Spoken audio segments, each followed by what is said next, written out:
Existem 2 erros que os praticantes do maior escopo podem cometer no treinamento na arte espiritual de viver. O primeiro erro é praticar qualquer coisa para benefício próprio. Existem muitas variedades de benefício próprio.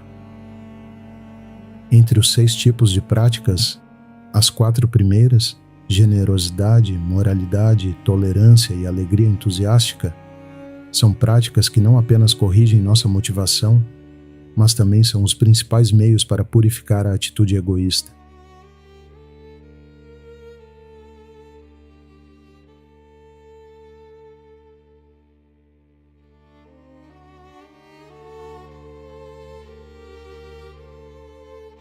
Vamos agora abordar o método para superar o segundo erro, sobre o qual é muito difícil obter controle. Diz respeito a todos os nossos apegos ou apreensões conceituais. Esse apego não permeia a percepção dos sentidos dos olhos, ouvidos, nariz, língua ou corpo.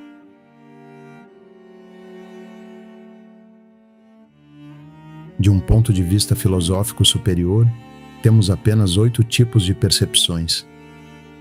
O ornamento dos Sutras Mahayana explica os 6 tipos de percepção, deixando de lado o conceito sutil de eu, ou seja, a mente aflita, e a consciência armazenadora de Alaya, que é a mais sutil das consciências.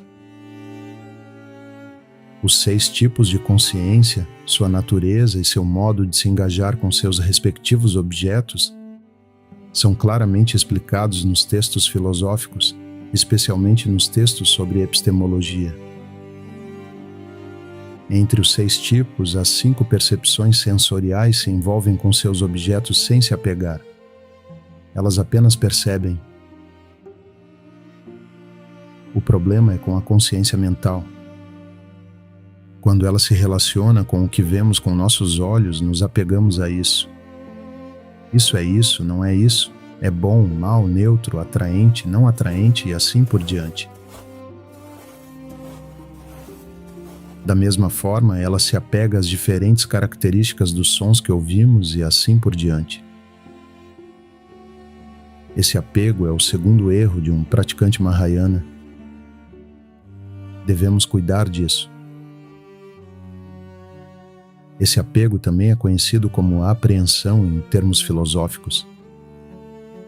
E a maior parte dele é uma apreensão equivocada, que não está em harmonia com a realidade dos objetos que percebemos, especialmente com sua realidade última. Os 5 obstáculos ao Samadhi estão relacionados ao aspecto mental de cada um. Eles são os seguintes: 1. Preguiça, falta de interesse pelo Samadhi. 2. Esquecimento, esquecer as instruções sobre Samadhi. 3. Entorpecimento mental, falta de clareza ou sonolência, que leva essa pessoa a mergulhar em uma meditação sonolenta e a divagar mentalmente, pensando no gozo passado dos prazeres dos sentidos ou nos prazeres do futuro. 4. Não aplicar os antídotos. Não se esforçar para uma limpeza mental, ficando entorpecido e divagando. 5. Superaplicação dos antídotos. Tendo aplicado com sucesso o antídoto para não mais se entorpecer ou divagar, continua-se a aplicá-lo mesmo que o obstáculo não esteja mais presente. Destes 5, o desinteresse e o não conhecimento das instruções impedem-nos de nos aplicarmos na prática. O terceiro, entorpecendo e vagando, impede o estado real de concentração. Os 2 últimos impedem o aprimoramento de um estado unificado em termos de estabilidade e clareza. Na permanência serena, Jiné em tibetano, todos os conceitos relacionados às características do objeto de meditação, objetos externos como uma estátua de Buda ou uma flor azul, ou objetos internos como um estado de adoração ou compaixão, são pacificados. Não deve haver conceitos relativos às características da flor, como sua cor ou o número de pétalas. E da mesma forma, não deve haver conceitos relativos às características do estado de adoração. Zi significa ter pacificado todos os conceitos relacionados às características do objeto, enquanto né significa permanecer unificado naquele ponto focal. Esse aspecto é conhecido como permanência serena. Esses dois são os aspectos positivos de nossa mente relacionados à concentração. Para superar os 5 obstáculos, precisamos aplicar os antídotos apropriados.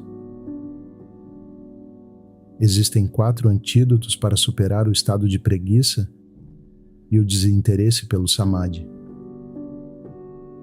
1. Interesse.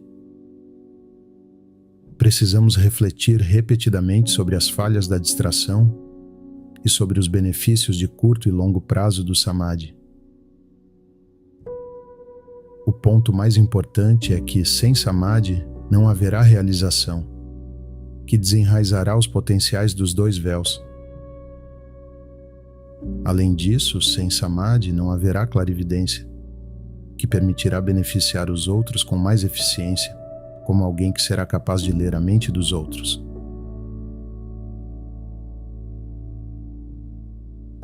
2. Aspiração. A vontade de se aplicar na prática que resulta do interesse. 3. Esforço. Com os 2 primeiros, naturalmente se aplicará na prática e minimizará o tempo perdido na distração. Isso reforçará a rotina diária do praticante. 4. Flexibilidade. Este é o resultado da prática diligente. Flexibilidade física é a sensação de leveza, sensação de não cansaço ou preguiça. Flexibilidade mental significa que nunca nos sentiremos estressados ao meditar ou desenvolveremos aversão à prática. E, em vez disso, nós a apreciaremos.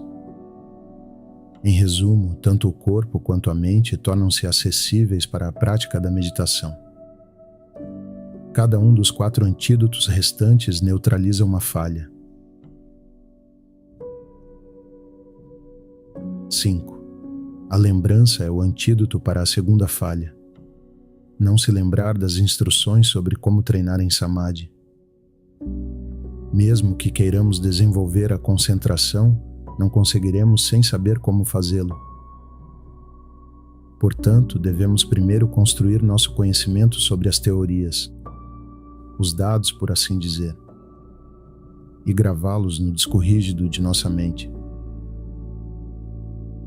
Então, durante a prática, seremos capazes de acessar as teorias imediatamente, o que nos permitirá ter sucesso na prática. 6. Vigilância.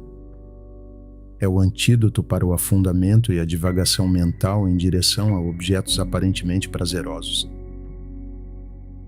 Quando essas 2 falhas acontecem, em vez de se deixar cair sob seu domínio e tornar-se preguiçoso, deve-se interromper a meditação e, sem se sentir mal ou ficar chateado com esse afundamento, aplicar o antídoto para eliminar o obstáculo.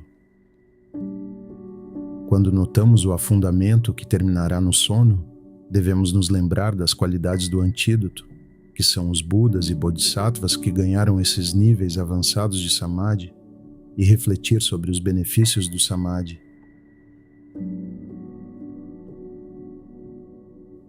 Quando descobrimos que nossa mente está clara e alerta novamente, retomamos a prática. Quando nossa mente está vagando em direção ao prazer dos sentidos, devemos interromper a prática e pensar na natureza impermanente deste corpo humano.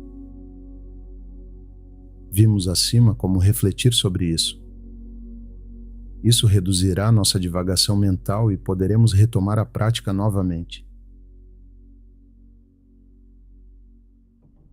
É preciso primeiro estar ciente do obstáculo e, em seguida, da maneira de eliminá-lo. 7. O antídoto para a não aplicação é a intenção. Uma vez que se tenha reconhecido os obstáculos, gera-se a intenção de aplicar seus antídotos.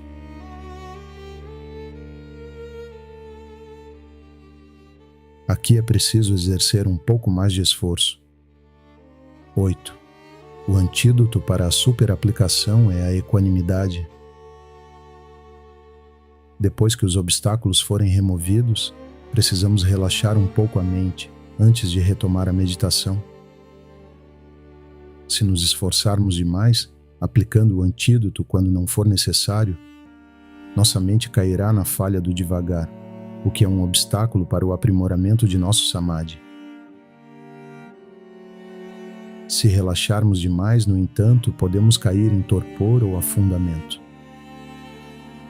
Aplicando de forma equânime e equilibrada, não deixamos a mente cair nem no entorpecimento nem na divagação mental. E nos concentramos novamente no objeto principal da meditação, sem muito esforço mental.